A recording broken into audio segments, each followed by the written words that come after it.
Hey everyone, welcome to 99.6 The Howl for the uninitiated. This is an unedited YouTube vlog discussing everything Arizona Coyotes. It's been a crazy week, a really amazing week for the Coyotes standings. They've only managed to climb within a point or two, gain a point or two, but they're still within the pack. They've breaking out of most of the teams fighting for those wild card spots, and now it's just down to 4 teams, I would believe, between them, the Colorado Avalanche, Minnesota Wild, and Dallas Stars, all fighting for the last 2 spots. And the Coyotes managed to only be 2 points out of the first wild card spot, so now they got 2 spots they're fighting for. Too bad Vegas they got Mark Stone at the trade deadline, so I think it's pretty unattainable to get the 3rd spot in the Pacific. But let's go. That was a great homestand, 7-game homestand. Everyone knew the Coyotes would have to make this homestand count and play amazing hockey, and the stars were aligned. A lot of the teams the Coyotes faced were not that good. They were out of the playoff picture completely, but Coyotes stuck to their grindstone and managed to pick up 6 wins out of 7, and just an incredible job by everyone. A couple dud games, to be honest, from my perspective. I feel like the Anaheim game, the Calgary game, and last night's game against LA, the Coyotes didn't put out their best effort, but managed to win 2 of those games, especially the big one against Calgary, winning 2-0, which was all in part of the big man, Darcy Kuemper, who I should probably talk about him for a little bit. He's playing the most minutes he has in his whole career. He's been playing the most games of his career. It's kind of the same thing, but he's starting way more games than he's used to. He's having career years across every statistic around him. Great. He's top 10 in goals against average. He's just outside the top 10 in save percentage across the whole league. His wins are kind of low, but that's because he just started to pick up the pace in the calendar year of 2019. But Darcy Kuemper's having a huge career year. I'm just excited to see where he goes from here. His career is kind of rejuvenated with the Coyotes, especially this year, because last year he went 2-6-2 with the Coyotes, but now he's on fire. He's had starting goaltender numbers. He's stealing games for the Coyotes. He's confident. He doesn't move around much. He's controlled.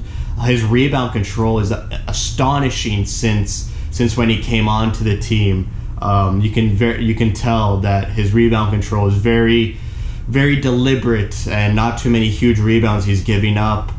Darcy Kuemper, great goalie. It's an amazing trade, and yet another one that Chaika made. How he managed to trade Tobias Rieder, who hasn't scored in the NHL this season, for a starting goaltender with fantastic Ronta-like numbers. It's crazy how both years with John Chaika and Rick Tocchet, the new year, whenever the new year turns off January 1st, their goalies just managed to run away with it. Like last year, Antti Ronta managed to grab the top goals against average and save percentage across all goalies, and now Darcy Kuemper is making a case for himself to grab those titles, and he's like, I don't have the numbers, I'm pretty sure he's like 17-4-1 in the new year, which is outstanding.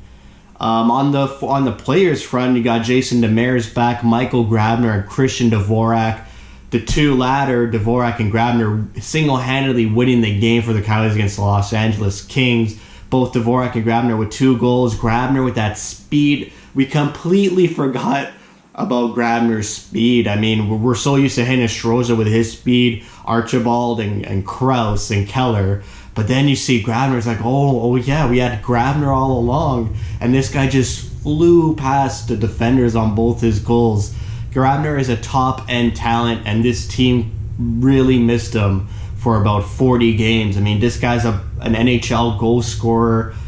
He's a veteran. He's elite, and incredible stuff by Grabner. We really did miss top-end talent for the past 40 games. Him and Schmaltz. Unfortunately, Schmaltz won't return this year, but you'll see next year when Schmaltz is back. It's just a really different looking team. Not so much of a grind out, scratch and claw style, but more of a dictate pace and dictate speed and scoring beautiful goals type of game. Christian Dvorak, I'm so glad to see him on the score sheet. I want him to keep going, keep producing, be that offensive guy that we need. Hopefully him and Keller can reignite a chemistry. That goal against Calgary, where Dvorak and Keller had that 2-on-1, just beautiful, and we need more of that. He's got a sick shot.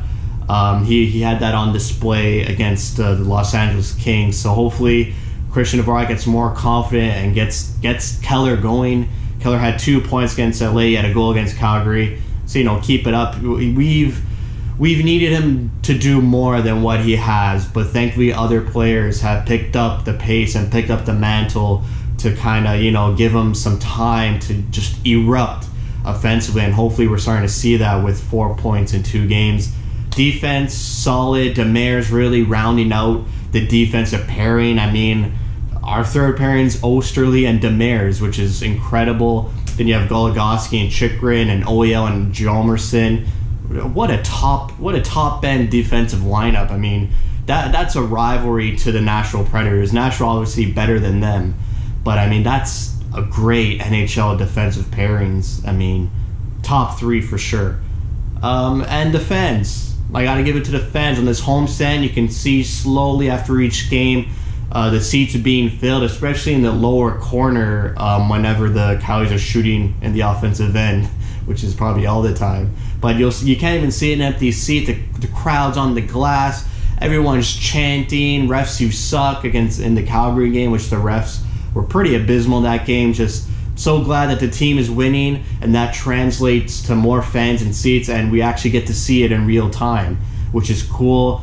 They're going to need all that support down the stretch in the 14 games left, and 1 and 2 points out of the spots. It's going to be competitive games, and we haven't had a competitive game in a while. Like LA and the Ducks and Detroit, just really like basement teams, and I don't know, I didn't feel that animosity and desperation like I did watching the Vancouver and Edmonton and Florida games.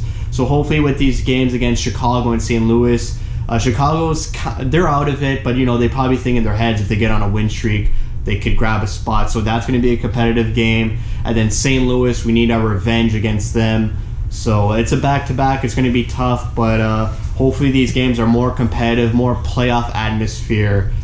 And let's get going here. Let's get going. 14 games left, 1 and 2 points out. It's crunch time. So let's do this. That's it for me. Thank you for watching. Thank you for your support.